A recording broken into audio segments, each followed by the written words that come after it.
So here we are again. I'm Nick from the Shogunate, and we're going to be looking at another video from Matt Okuhara over at Gun Samurai. This is his Samurai in Action Matsumoto Castle 2021 video. So we're going to go through it here and see what it's all about. Almost 2 years, like I said, and it's also the first time that a few gunners are moving into different teams within the Gun Corps. We got 2 new gunners into the Tanzutsutai, the pistol team, and some of our Ashigaru are starting to become loaders for the Zamazutsu guns as well. So don't forget to like and subscribe and leave a comment as well. I hope you enjoyed this special upload because we certainly enjoyed being able to.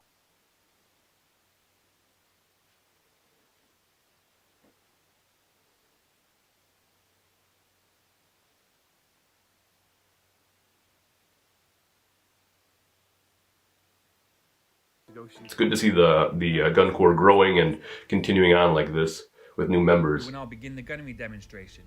Before forming up as a gun line or into separate shooting teams, the Matsumoto Castle Gun Corps need to prepare their shooting equipment and light their hinawa or match cords.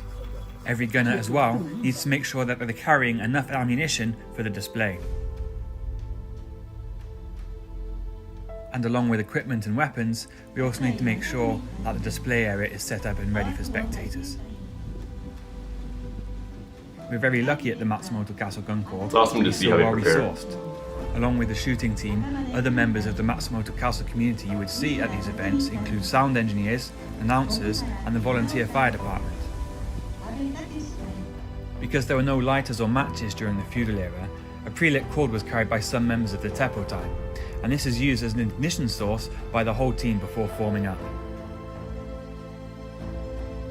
Very good to see that they're well resourced.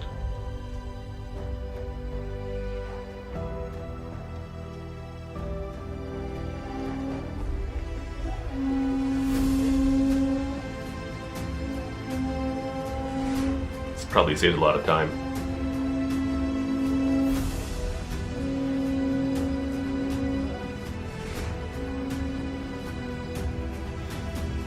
As is tradition with the Matsumoto Castle Gun Corps, the gun captain, Nishibori Taicho, opens the display with a shot from his Tanzutsu. The cord wrapped around his hand.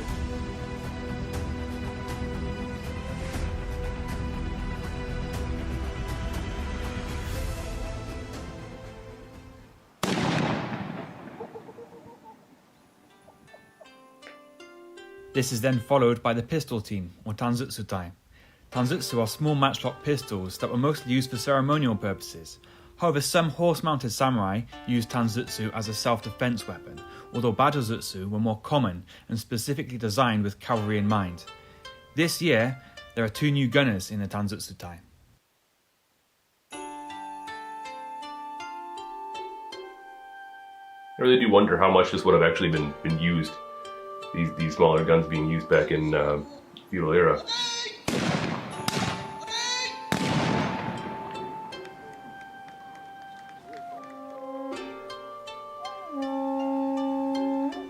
Next, the Ashigaru form up. Formed into 3 squads, the Ashigaru initially start as an extended line that can deliver a heavy weight of lead in every salvo.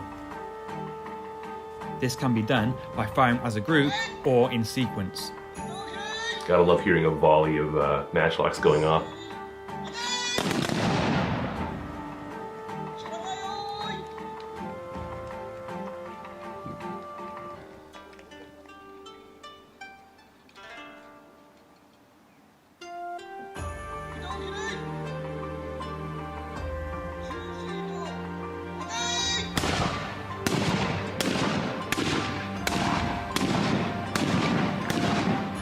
Be so cool to see in person too, though. I imagine it's even better.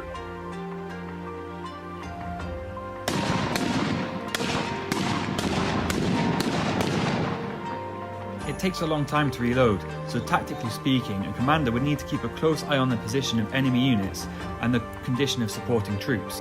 It might be practical to break down into separate squads and have rotating fire. I love that he explains that, because so often you wonder, well, how would samurai implemented firearms in a typical, Sengoku era battlefield, and the way that he explains it makes it kind of, you can picture it in your head how it's being done. Something you don't often ever get in most history videos about this subject.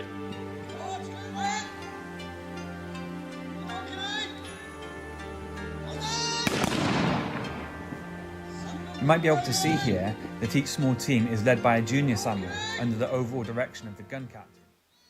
Once again, I'm glad he explains that, because that is something that you see, particularly I remember there's an account of it at the Battle of Nagashino where Oda Nobunaga delegated his horoshu, so his own guard, to sort of managing these firing teams individually.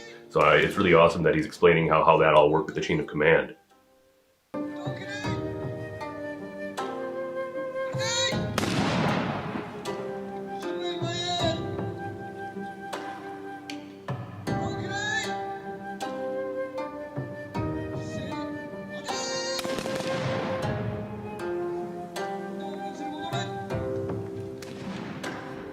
Unlike a Banzutsutai, the samurai gunners were expected to find and take on the most difficult targets.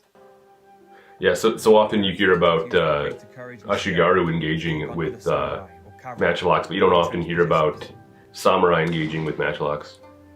So it's good to hear him explain what samurai would have been doing with them. In this demonstration, the samurai Zutsutai are simulating close-range defensive fire.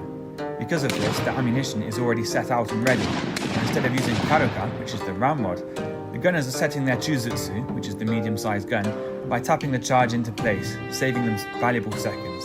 You can imagine that fighting within a rapidly collapsing time frame, every second really does count.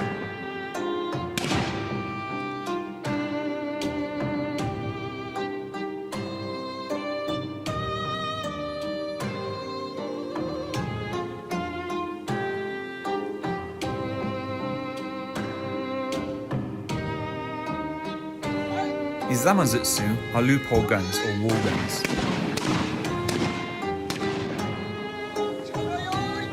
Because of their length, they require a crew of 2 to fire, one to operate the gun and one to load the gun while it's in a vertical. Yeah, it's awesome to see these guns being used behind cover like this. The barricades that we're using are to simulate the walls of the castle. Oh wow, yeah, they are long. Typically, these guns would be cool. used within a defensive position such as a castle or fortress or pre-prepared position. The guns that we're using here are over 1.5 meters in length and have a caliber of over 14.5 millimeters. So they are considerably more powerful than some of the other guns found on the battlefield.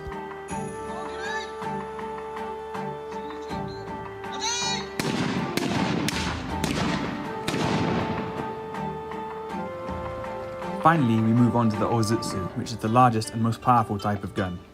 But before that can happen, the team need to clear an area for the display to take place. Just imagine firing one of these things. That'd be so cool just to feel that going off in your hands. Wow, it's like, it literally is a hand cannon. That recoil. And with that, we have the final shot of the display.